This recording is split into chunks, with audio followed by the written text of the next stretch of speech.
Yeah, I was glad to see how in the political discussion of the Keystone Pipeline, that First Nations keeps coming up. This is a very big deal. Impediment for the Canadian government. Absolutely. Our Canadian government right now, the current government of Stephen Harper, is very strongly pushing the idea of the oil sands, or what people call the tar sands, because it's not really oil sands. It's a very thick kind of not a very difficult oil to extract from the land. And this is in Alberta, and the government's putting in a lot of capital and future capital into developing the oil sands. The problem is they are extracting oil, but there's nowhere to ship it because Alberta is landlocked. And so Alberta's Canada's main, other than the U.S., trading partner for oil is China. And so the idea is to create a pipeline that runs from Alberta through the mountains and the beautiful exterior of British Columbia to some of the most dangerous coastline in the whole world in order to ship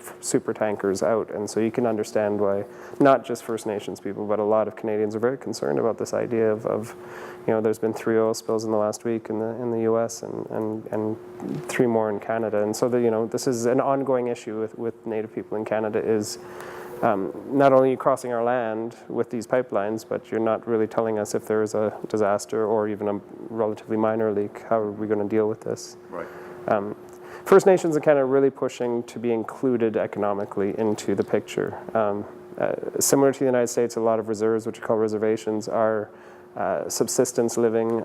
There's a lot of poverty. There's a lot of social ills. And this isn't because the people are somehow genetically less. It is because of a long-standing tradition of putting people on reservations and then kind of leaving them and not including them in the rest of the economy and the rest of society. And so Canada, this has been ongoing for years, and the pipeline is a wonderful example of how people have all come together, not just First Nations, but average Canadians too, to say, you know what, we don't like this idea of our country becoming a petro-state, which people are already talking about.